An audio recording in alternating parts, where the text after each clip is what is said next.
Hey, it's Rod Yates here. Welcome to another episode of Humans of Music, a Jaxsta podcast. Each episode, I talk to a music creator or industry professional about their life and career, the ups and downs of their journey, and the lessons they've learned. And my special guest today is artist and songwriter LP. LP was born Laura Pergolesi, but uses the pronouns they and them. And at one point in this interview, they say they've had 9 lives, referring to the fact that since they released their debut album in 2001, they've had multiple major and independent record deals. They were signed to Island Def Jam in 2006 and dropped in 2009 without releasing any music. And their subsequent deal with Warner was ended by the label after the release of their 2014 album Forever For Now. But then something odd happened. In 2016, LP released a song called Lost on You on the independent label Vagrant, and it ended up becoming a big hit in Greece. From there, the song spread across Europe like wildfire, to the point where it now has more than 1 billion streams, and LP's catalogue has been streamed more than 2 billion times. Finally, after years of struggle and dashed hopes, and writing hits for other artists like Rihanna, Celine Dion and Christina Aguilera, LP had finally broken through as an artist in their own right. We talk about that crazy ride in this interview and a whole lot more. When I caught up with LP, it was a few days before the release of their latest album, Churches, and we started by talking about the record's creation. How are you feeling? Yay! Release week. Oh man, I'm feeling good. I have to this is a hard one because it's like I try to stay void of expectations, and then you got people chiming in. Like I woke up to some review and by some, sorry, but half-assed, unrecognized magazine by some authority who was gonna said the stupidest things, wrong interpretations of songs that were just like, this is what it's about, telling it like he'd be curious what Celine Dion would sound like singing a particular song. I'm like, wow. Okay, sure. I just added to the long, ever-growing list of things I would never dream. Yeah. Even if I was a reviewer, I just wouldn't say it. Wow. The audacity, the arrogance. It's just stuff like that. So, so I'm inundated with and then I got to talk about things over and over, which, I'm happy to do and I'm blessed to do. But I'm just wow, it's a lot. I want to just give everybody the benefit of the doubt. Sure. It's a drag because I guess you have the joy of creating and the pain of creating. You've got that whole process. And I'm sure you'd like to leave it at that. The album comes out and we're done. Yeah, but it's never like that. And that's the thing. You have to, that's part of I don't want to call it a game per se, but it's part of the deal. You are kind of putting yourself out there. And then you got to deal with the consequences. And I just think it's funny sometimes, the things that someone will write or come up with who's never written a song or anything. It's it's so adorable. It's adorable. Aw, it's so cute. Have you got better at dealing with that kind of criticism? Are you allowed to? Can you help? Do I seem like I'm fucking better at it? Do I seem okay? Do I seem okay to you? no, yes, I have. In the long run, I have. But I just am continually impressed with people's forthrightness. Right. I love the contrast of the way between the album starts and ends. It starts with When We Touch, which is that beautiful song which builds to this incredible crescendo. And then you get to the end of the album and it finishes with Poem, which is that spoken word piece. But the final line on Poem is, and it all begins when we touch, which brings us back to the beginning for the song when We Touch. Is that a sort of completing a circle moment? Totally. I don't know, I feel for me, whatever, other people's opinion of this record is, I feel lyrically and poetically, this felt like a personal best for me artistically. I feel it went up a notch for me and it felt good. And the lyrics really came pretty quickly. I had a lot of access to the way these lyrics came and nothing was I don't know. And I'm getting that way more and more with lyrics. I feel very fluid with them. And I think that when I had the idea to do the poem to that same piece of music, and then Mike, he reversed it, and I don't know, I felt it just, it was the last night of recording. I was putting some finishing touches on Churches and on the song, and it just popped out. Right. And it felt good. So you mentioned the word access there. What do you mean by that? You had access to a muse or to... Yeah, like I just felt like it was right there, like the David was under there. I want to step to that. Maybe just like his left butt cheek or something. But it was, I felt like it was there for the taking Right. somehow, and I was able to get to it fairly quickly. It was cool. It was a good feeling. You mentioned that with Poem, you sort of came up with that while you were just finishing the track Churches, Yeah. which, I kind of had in my head. I thought, oh, is this a bit of a concept record? And this has all been really thought out and this ends where is that true? Well, no, I had the idea to do it Okay. months before, but I didn't work on it. I just let it pop out at the end. The whole bookending the album, that's one of the things that I know would not have come if I was on the road making this record, Right. because I wouldn't have had as much exposure to like everything that was coming together, being there for a lot of the production, and I'm really poring over what songs were going to make the record, what was comprising the record. And I When We Touch was the last song I wrote for the record that we wrote. I just I thought, well, wouldn't it be nice to because I really picture like that being such a big beginning. I was like, why not have a big ending too? Right. And then all that came together, and it was I don't know, super fun. Like I feel like a lot of things on this record for me, not unlike other records, but more exaggerated. That a lot of things just were like channeled or something. I don't know. Okay. Like I was receiving it in a way, like in a good way from myself. Not trying to be too lofty here, but I'm saying like I was, again, the access was just quicker and more palpable. And I think I've read a quote from you where you were saying that you'd played the record to your friends and they said that they could hear in a nutshell what your life had been like in the last 2 or 3 years. Is that what you can hear in the record? Yeah, totally. It's like, if you want to know what was going on, this is what was going on. I mean, you probably need the visuals for the real understanding, but it's a little X-rated. Sorry, can't have it. So was it a cathartic record in that regard? Oh, for sure. And it was sad, I mean, there was like, the song Rainbow, like, I could barely get through it. I don't even know if I did justice to the original melody of that song, because it was really hard to fit this concept in there because it was multi-layered. It sounds like it's just about my ex, and it is, but I didn't realize what a correlation there was between my ex and my father, as far as like, no, nothing weird sexually. Big fucking difference, just to preface that there's nothing like that. But the anger and the hurt that was unearthed from that was very like similar, and it was freaking me out. You've said when you heard Mike Del Rio, your collaborator, play you the melody for the song that... Oh no, the chords. Oh, the chords. I beg your He pardon. played the chords, and then the melody flew out of me, and we were just like, whoa, what the hell? But what did I say? I think you were saying that his chords, and perhaps it was your melody, it just summoned up your childhood fears.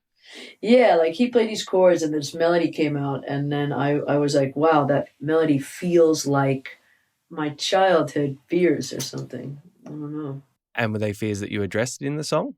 Yeah, I mean, I kind of, it's sad because it's kind of a little bit like, pointless, stumbling on that, the pointlessness of arguing with someone that is just absolutely right all the time, that they, like, you're never going to get through. And am I banging my head against the wall for no reason? Like, I don't give a fuck if you agree with me. I don't give a fuck if you take umbrage with me being gay. I don't give a shit. I truly don't give a shit. Mm. Like your perception of what I should do. And it was really difficult as a child, but then as an adult, I'm like, why do I give a fuck about this person? I'm in love with them for the most part at this point, fastly slipping away. But am I even like, what's the point of arguing with a wall? And you had to get to adulthood to come to terms with that, to accept that. Yeah, and then I banged my head against the wall for a while, and then I gave up. And that's the sad part of it. I think is that the constant feeling of giving up, even at the end, because I thought maybe I'd still be with this person. I didn't want them to feel terrible, terrible. So I said maybe it's worth surviving just to see a rainbow. Mm. And ultimately, I still wanted to say, is it? I don't know. I know. I really, with every relationship, I find myself really trying, and that doesn't mean I'm coming from the right angle. I just mean I'm kind of trying from my side of it to give it every chance, and then ultimately, that's it. Yeah, yeah. So, in terms of the actual title track, Churches, I understand that the idea for it came to you while you were in Russia, and you'd actually been visiting various cathedrals, but you were told that you would have to bow your head. Is that correct? Or hide your head to actually enter into the church? No, cover your head. You had to Cover your take a head. cloth and put it over your head. For some people, absolutely benign activity to have to do, and good enough to go into it. I don't know. I took such like in my heart. It just hurt my heart. I wasn't particularly angry like wow, but I just was like, I'm good. That looks beautiful. I'll see it some other time when Yeah. I'll see it in my next life or something like that when it's just like or I'll look at it online, and I don't want to insult people who believe in that either. I want everybody to worship and commune with God as they wish, and I believe in God wholeheartedly, and I do it how I do it. But I feel like the ultimate thing I'm trying to convey in that song is that love equals acceptance, and one cannot exist without the other, in my humble opinion. And is that where those lines, "My church is you, my church is love," come from? Yeah, my church includes all of the above. Right. And to then choose that as the title for the whole album, does that encapsulate the themes on the record? Yes and no. I wanted to particularly bring attention to that song. In Mm. fact, here I go. Forgive me, but the reviewer this one, like, they don't even review that song. It's a title track. Like this is a waste of a person. Sorry, adult. Like like the exact thing I wanted to kind of bring attention to. Anyway, I digress. Still processing. But yeah, I feel like I just wanted to bring attention to the song, Mm. and I also wanted to. I love that word because I feel like for me it is. I feel like every single person has their own church inside of them, and it doesn't have to be even have to do with God. It's whatever they hold sacred. I think everybody, even a serial killer is like, God, I love killing. It's whatever, like whatever you hold sacred, whatever is your thing. Right. I'm not saying I agree with that, but I think everybody has that thing in them, and it's interesting to me, and it's just everything. Sure. It's life. It's like why we're here. Why what do we learn from a serial killer? That's fucking horrible. What not to do, what not to like. Not that we could feel good about ourselves, but the fact that we have such a plethora of moves that we could make in this life, Mm-hmm. and that what we have is so interesting and dear, and I'm just curious about it, and I like the idea that we all have it. And you mentioned that you believe in God. Was religion important to you growing up? No, no, and in fact, when my mother was dying, I didn't talk to God at all. Mm. I didn't. So I feel like I have that contrast in my life where I was just like, no, I don't want to talk to God like a child, and I don't know. I just things change, like people, like you just, I became an adult, and I just feel God everywhere, now, and that's what religion was always preaching. But I didn't have to receive communion. I didn't have to, confirmation. Mm. Like I didn't have to, like everything, as they say, everything I need to know is inside of me already. Yeah. Especially about God, and I don't need some dude who decided he was God on earth to tell me that. I Mm-hmm. mean, and in fact, no, not at all. So I just trying to give myself and other people alternatives. You mentioned earlier your upbringing briefly and your father, and I wanted to talk to you about your musical upbringing. I believe that one of the pivotal experiences for you growing up was hearing Bohemian Rhapsody at the age of 6. What do you remember of that moment? I remember these twins that I used to play soccer with being in the pool, and we just throwing beach balls at each other, and I was like, the fuck is that? And because my mom had played all this opera when I was a kid, but I never heard it like that. Yeah. I was like, wow. And there were just so many parts. It was so fun. So I don't know. It was just something that really just blew me away. So did you, from that moment, are you wanting more Queen? I want to hear more from that band. Like, is that a bit of a gateway for you to? Yeah. Is that a gateway for you to explore more? It was a gateway drug, and suddenly I was wearing tight white shorts. Yeah.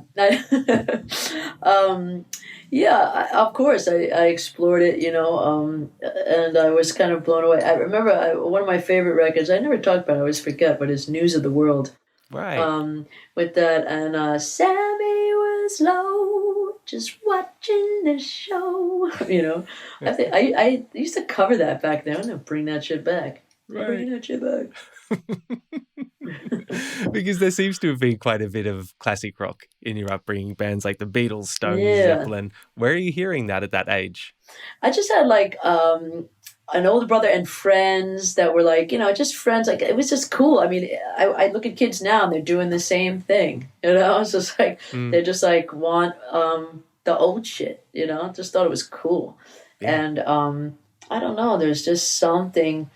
There's just there's a ceremony. There was like a flamboyance, even in like the Beatles, like all the and David Bowie and Mick Jagger. I mean, these people were like, I don't know, and I thought it was cool because I wanted to be a boy when I was a kid, and then there were these men kind of being feminine in a way, and I was like, how dope is that? It's like, yeah. It made, I think it almost like, people think it's like, women will probably be like, why do you only like men artists? I was like, well, I don't know. I think I just related. It made me feel good that these men wanted to be a woman. It made me feel better about being female, and then morphing it into a whole thing of my own, Yeah. And I don't know. I'm not really, not in my bed, but I like men and women the same. Right. Sex is a whole nother story. That sounds hugely pivotal, though, to have that. I guess when you're that age and you're thinking that you want to be a boy and you're seeing these icons on stage, mm-hmm. that's just got to be such. Did that make you feel less alone in some ways? Oh, for sure, yeah, and it made me feel like both things are cool, and it was my first glimpse at androgyny, And that is really the art form, one of the art forms that I hold the most dear, and even being on stage myself, I feel like I'm nothing if not a tornado of masculine and feminine energy. Like I watch people go like, "The fuck am I looking at?" I'd be like, I don't know, just keep looking at it. So you were born in Brooklyn, grew up in Long Island. What kind of a kid were you? I mean, I was actually a sports person. I thought I was going to be a pro soccer player when I was a kid. In my head, my mind, and I played soccer my whole life. And that was more the thing. If you would have told me this was going to happen, I would have been much more relaxed. I'd be like, yes. But yeah, I wasn't thinking like that. I thought like, do sports until I have to fucking stay in school forever and then be a lawyer or a doctor, which would have sucked ass. Right. Except it would have been very interesting to be a doctor, but looked exactly like this, so I could keep, telling people I'm not a musician, I'm a doctor. Right. Are they the pressures that were put on you growing up? Because I think your dad was an attorney, is that right? So you had that in your lineage. Yeah. Mm-hmm. And, he was right about very few things. Given that he was right about a few things, but man, it's just super off. In terms of you wanting to do music, or in terms of what? Yeah, in terms of me wanting to do music, no, it was not like, this is the problem with know-it-alls. Because you wanted a guitar, is that right, growing up? But I did want a guitar, and it was like, no, you're not going to play. Okay. And that's it. That's like what I do. It's hilarious. It's so, again, so cute. Right. Huh. So where does music come into your orbit then in terms of wanting to perform, in terms of wanting to show an interest in performing? Well, my mom passes away when I'm a teenager, Mm. and I just go, "What is life, man? You know, like why?" And then I don't know. I just like, what do I feel good doing? It seems like every time I sing, it feels like that's the thing that I feel people's reaction the most, like where it's like, and my own, like it's my own joy, Mm. and for some people, for some reason, people have a reaction to it, and I was like, what is that exactly? It feels good. What is it? You know, and Mm. I wanted to explore it, but I had no idea. You know, when we started playing out in New York City, in the late '90s, early 2000s, I was like, I thought I was going to open my mouth and it was just going to be like money thrown, like you know, A&R guys like falling over themselves to get and they did that eventually, but it took many years, So and I'm so much better for it. Like again, my perspective is maybe the most invaluable thing that I have. With that perspective, I guess that in terms of finding success later in your life, is that what you're referring to? It gives you that Yeah, gratitude to it that perhaps you may not have had. yeah. I'm able to like be grateful for it in real time, like instead of like not realizing what I have. I mean, Mm. I've realized it even before all this. Like like I remember when things first started really kicking off in 2016, and people in Europe, especially, like, what have you been doing? You haven't even released a record since 2011. And 2014, but like before that, like what were you doing? I was like, I don't know, I just kept getting deals since like 2000. Well, 2001 was my first big record deal, Mm. or no, it was my first indie deal, and then it just kept me going a little more. Like it kept small stuff, and then 2006 was my first major label deal, Mm. and that's when like the big advances started. And I was like, I mean, listen, someone gives you six figures to do music, you say to yourself, yeah, I get, and especially me, I didn't get that money because somebody wanted to fuck me. You know what Mhm. I mean? Mm. Quite the opposite. They were like, how do we make this person fuckable? But like they're like scratching their heads, like I don't know how to. Yeah, I mean, I'm sure Sure. they're still like, how's this happening? But it was a very it was a watershed moment where you're like, okay, I'm not out of my fucking mind. Like Right. somebody, L.A. Reid, a storied A&R guy, Mm. is signed me to Island Def Jam, a huge label, with Jay-Z and all the things. And so I just went with it. And then I got dropped, and I got another one with Universal, another big chunk of change. Then both of them didn't work out. Then I got a publishing deal for another, Mm. big thing. And but there it's a big advance, but you got to make it back. And Right. you know what I mean, you're living on that for a couple of years or so, so it seems big, but ultimately, you're like, chained to the construct. And but still, it just kept me in the game, Yeah. and I was really grateful. Like when I became a songwriter, I was like, all right, now I don't have to look like anything or Mm. be anything like that. I could just write songs and stay. I think I have no problem being Mick Jagger, but I definitely feel more like Keith Richards. Like I definitely want to be cool on the side, Right. like kind of like, oh, that guy on the side, like that seems more palatable always. But somehow I could be Mick Jagger in 2 seconds if Sure. when the light shines, I'm just like, give me the fuck you, and but yeah, So I'm comfortable with both. Like I don't need to be the center of attention, but it happens a lot, and I roll with it. After the break, LP talks about what they learned from working with songwriters like Billy Steinberg and Desmond Child and how their single Lost on You became a worldwide hit. Welcome back to Humans of Music and my interview with LP. There is one area prior to that success that I wanted to talk to you about, and that's after you moved to Manhattan and you have your first Hmm. show, which I think was at the Bitter End on Bleecker Street. What are your memories of that night? Were you nervous? Can you remember anything about it? Yeah. No, I remember, like, I don't know. I think, it's like a weird thing because it's like you almost, you get so excited to black out when you're younger. Like you're like, it's like a pinball machine. It's like tilt, like you can't. It's like I can't. I think I just like so stoked, and now everything is so. It's like I'm able to compartmentalize that excitement and everything in with all the what has to be done.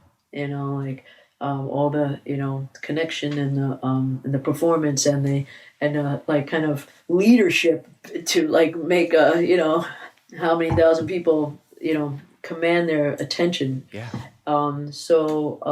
Yeah, I think that's part of performing. It's like it just becomes this almost like you're a director or something like that. It's like a multi-tiered bunch of concentration happening. Right. And that's something you didn't have back in those days at Bleecker Street, No, presumably. no, just screaming your fucking head off in front of people. Yeah. But you moved to Manhattan to be a musician?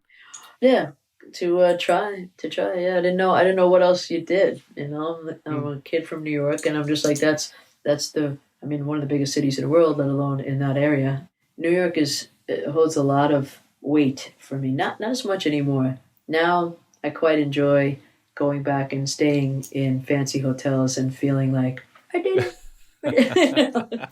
Like, I was telling this story today to someone how my old apartment on the Lower East Side that I used to like play guitar out the window and just write songs and like fantasize about possibly making it, or wanting to make it, and the view from that window that was like going west. And then I stayed in this hotel on Ludlow Street that looked the other way going east, right at my old apartment. And that hotel didn't exist when I was in my apartment. It had just been built.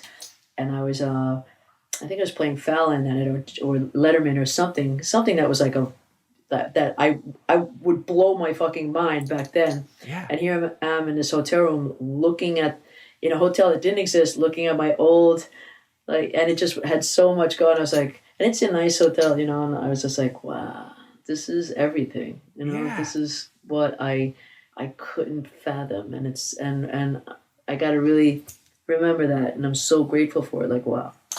Did you want it so badly though? Yeah, I did, of course. Like, why bother? Don't bother. If you don't want it bad, don't bother. Please. Hey, kids, if you don't want it, do yourself a fucking favor. Don't do it. Because, like, even if you're great, you're going to eat a pile of shit, and it's going to be a lot of work, and then when you do make it, that's why, like, when people have criticism for anybody who made it, like, oh, this or that, I mean, hey, fuck you, man. You know how much that person had to go through, no matter what you think of how talented or untalented they are? They had to go through so much, even if they're very young and it happened while they're doing it. It's a lot of work and a lot of criticism and good, great things, but like hard things too. Like there's always hard things. So be kind in that regard. I think and I know all they're lucky and they have everything, but still, people work really hard and yes, I wanted it really badly because I wouldn't have done it. And that's why I worked in bars and restaurants, because as soon as if I did anything else and I made money and I felt good about my success in something else, I would have been like, whatever, music, fine. Right. But I knew I had to keep myself hungry and in that place. Yeah. There was one experience which sounds like it must have been a huge learning experience, and this was after you released your first couple of records, and Marvin Howell, who is I think a manager in the dance music scene, gave you or signed you to a publishing deal and put you in the room with writers like Billy Steinberg, who'd written with Madonna and Cyndi Lauper, and Desmond Child, who of course had hits with Kiss and Bon Jovi. And you got to see these people at work and presumably work with them. What did you learn about songwriting from watching these people? Many things, Billy Steinberg is still a good friend of mine. In fact, after I was on the cover of Spin, I mentioned Desmond in that article, and I reached out to him and just said, hey, man, I hope you're doing good, and thanks. And he was like, yeah, thank you so much for, mentioning me. And first of all, I learned that I write a lot of songs because you can't believe the songs I've heard from these geniuses that are like terrible. You know what I mean? And because we all write them, you know what I mean? Like, you know, and just like it, you know, if you could write a big hit every time, you would, you know, but it's volume as well as talent, but like you just keep going. Your every utterance isn't going to be, you know, on the radio. So, but I just learned to be prolific and keep working always, you know. I know they both still are writing songs. And, you know, these are guys, I mean, their catalog, I mean, Jesus Christ. And even just small things like, you know, trimming the fat in a song, internal rhyming, you know, it's like things I didn't really necessarily know to do or to try to do, or, you know, even to try to not do, you know, to make my own way, you know, like I don't really write like either of them, you know, but I have my own thing, and it's such a thrill to have Billy Steinberg, you know, like my songs at this point, because it's cool, and he's my friend. I just saw him the other day. So I thank Marvin for that, and that was, you know, Marvin was hitting me up for like 6 years before they'd be like, LP, what are you doing with your life? And I was like, I'm playing, you know, I'm touring. I'm an indie artist, Marvin. It's like, you're a dance guy. What are you going to do? Are you going to get me a dance track? Are you going to make me the next, like, you know, Madonna or something like that? I don't think so. But he was just like, I swear to God, like by 2005, when he said that to me, I was like, listen, Marvin, you get me a fucking major label deal, and I'll give you my publishing for 3 years. Sure. And he said, I could do it in 9 months. I said, cool. Here you go. And I signed it. And then I wrote with these guys. I wrote a song with Billy Steinberg, and suddenly I had a deal with Island Def Jam. Yeah. You know, and that's that. You know, that is life in a nutshell, right there. Right. You know, you're like you think you know stuff, and you know, I just took all the threads, man. I was hungry, but I think hungry in the right ways. I wasn't like, I didn't even realize what fame really was or anything like that. Like, I just wanted to be a singer-songwriter, to like make songs and sing them, and I didn't even know what that really meant. You know, I really didn't understand. Like, I was always like, I just want to be a working class one. Like, you know, even like I had these guys earlier today being like, so what do you think about it not being like, I mean, your career in the States as opposed to outside the States where you're, you know, much bigger or whatever. And, I mean, I don't think I ever imagined I could ever play anything over the Roxy in LA, let alone the Greek, right. You know, or like, you know, I thought I was going to play like,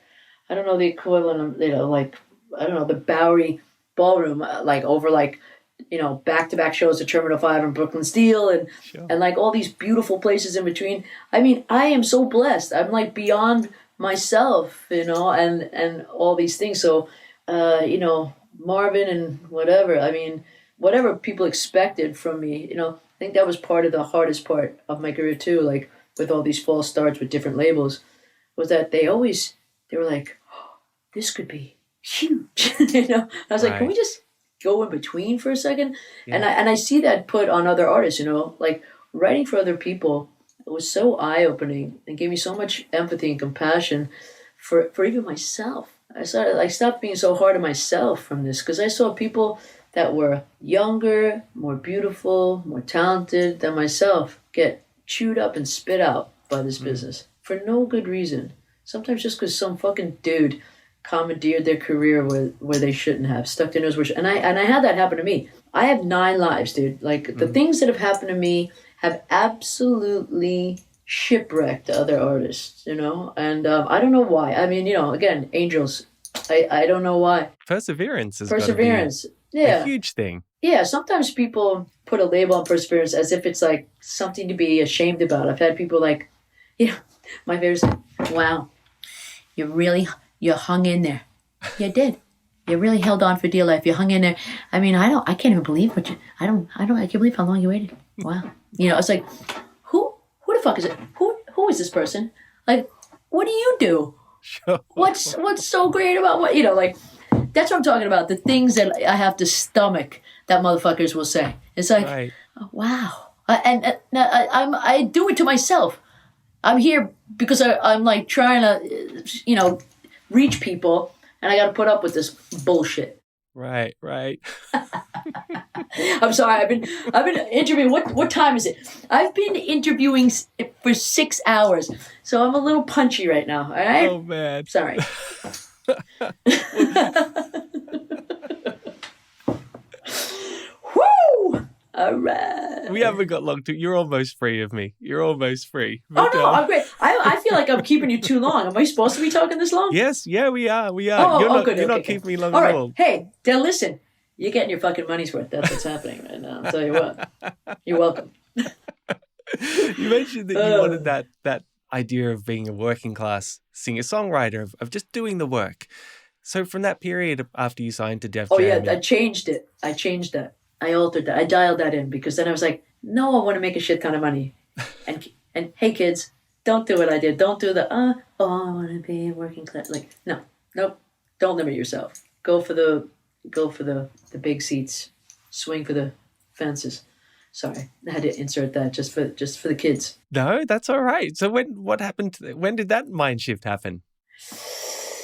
I think that happened somewhere in the Warner Brothers days, Okay. and the songwriting days, like I was just like, okay, I'm gonna, because in the the beginning of the songwriting days, I think I was like, I'm just gonna fucking hustle, and then I was like, no, like work, get in bigger rooms, want to get to like the biggest artists possible, and even like when I got to Rihanna, the irony was that like, oh wow, I finally got to like one of the, if not the biggest artists in the world at that time, and then suddenly I was thrust into my artist career again because I was writing for myself. I was just having fun, and I was going, you know what, you're one song away from like a beautiful life. It's already a beautiful life, but I mean from like, less financial hardship. Right.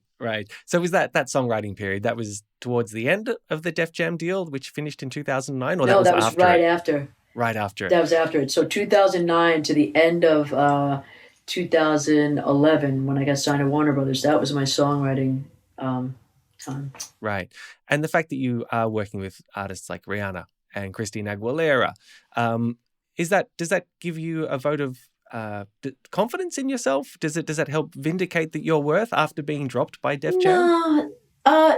No. It's ironic in some ways because they're like, you don't have songs necessarily, or the song that's gonna transport you.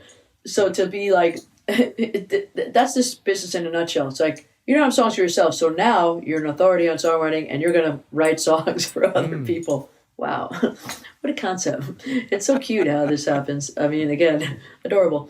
But yeah, I'm thank God. Sure. Thank God there's some weird loophole that you can slip through. It's like, yeah, it just gave me more clarity each time. I was like, you just you just don't know. Just put your head down, keep writing. No one is gonna kick down your door and take the guitar out of your hands and say, no more songwriting for you. Right. they'll just go like, there'll be nothing. Suddenly you're amazing. When you get pulled back into the major label world to be an artist, you sign to Warner, you release Forever for Now, and then eventually get dropped, even after showing them the songs that would make you a big artist. Was there not a part of you that just said, I'm done with being an artist? Like, I've had enough. I'm getting joy out of writing with these other songwriters. I'm just leaving it, and that's what I'm going to do. Yeah, January of 2015, when I was told I wasn't, I was being dropped, I was like, oh, wow. All right, that's my 5th record deal now in the States. Like, how the hell, like, what comes now? And and then, I don't know, yet another label, Glutton for Punishment, was like, Vagrant stepped up. But I really, like, that's the label of my dreams. I don't know if I ever pictured, again, like, I don't know if I ever pictured getting a major label deal. I wanted to get the coolest indie deal, That's what I had my sights on, like, that kind of thing. So Vagrant, I was like, all right, well, I'll sign this and I'll write songs for other people and I'll release little indie records and stuff like that. And, I signed this little advance that was easy to pay back. I wrote one of the songs I had written, Muddy Waters, got synced in some big J-Lo or something trailer and paid my advance back like this. And then I've suddenly, Warner Brothers had dropped me, so I owed them $1.6 million. but they dropped me, so I didn't owe that money. So here I am on a little label that doesn't have a big push, but I just paid back my advance already, and I'm brand new, shiny new penny. And then it was right before Vagrant wasn't owned by BMG yet, so I put this record together, but then BMG ate Vagrant, and then going into 2016, the record was out, Lost and New record was out, and I was writing for other people still, and I got a tour with Brian Ferry, and I was on that tour, and in like March of 2016 or something, a Greek label called Cobalt with a K, which was interesting because I just started checking my DMs, and I see this Cobalt with a K, and I'm thinking Cobalt with a C is a big publishing company that I was like, ooh, they're a cool publishing company. So I clicked on it for that reason at first, realized it wasn't that, and it was a Greek label, and this guy Panayotis was like, hi, I really love your music. I think it would work so well here. We'd like to license it, but I can't get an answer back from your label, Vagrant, And I was like, son of a bitch. No, I was just like, oh, okay, here's my manager, here's my publisher. And so I forgot about it, gave it to them. And my manager, I remember, said, one of my managers was like, oh, yeah, we're going to, I got it, I understand. And then another month or two later, he goes, yeah, we're charting in Greece. And I was like, what does that mean? I don't know what you're talking about. Because I didn't know that that's what they meant by license. I didn't know they meant take the record, give us a little advance for it, and then put it out like it's theirs. And suddenly Lost and New was charting. Italy followed suit, and then France wanted to. And the thing was, BMG allowed this to happen because they didn't even know anything about me. They were just like, okay. And then when France wanted to license it, that's when the Sleeping Giant was like, what? Like, what are we doing here? Like, why are we giving them the ability to like do this? And so they started, they were like vying for some territories, but really mostly we just licensed it out, and then it started to spread. And I was on tour with Brian Ferry, I remember, and I was thinking, this is my life, and it was a really great experience. I was literally, not to be braggadocious or whatever, but I was getting like standing ovations almost every night, like in my little set, because I think people were like, where does a person this kind of seemingly complete come from? Right. And I think they were like, I don't understand. Like, this is an opener. I've never heard of this person. I have no idea who this is. And I'm playing songs like Lost and New and Muddy Waters and other people, and you're like shaking their heads. But I was just thinking, whatever. This is cool. I'm gonna, just be the underdog. I'm still the underdog for what it's worth. But like, I was definitely at that point very much so. And then as the Brian Ferry tour came to a close, suddenly I went from having two shows in Europe to like September 1st, literally through mid-November, and or to the end of November, and that was it. My life's never been the same. Was it as gratifying as you'd hoped when you got that success that Yes. you've been working for years? Absolutely. It was beyond. I couldn't believe it, and I was so just humbled by it. I was like, wow, holy shit. I don't know.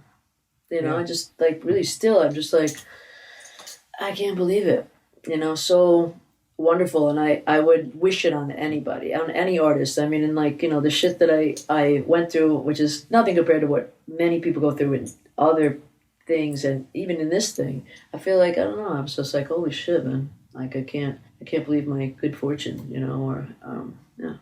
And that's that gratitude that you were talking about earlier, that you know what you've been through, a mountain of shit, I think you said.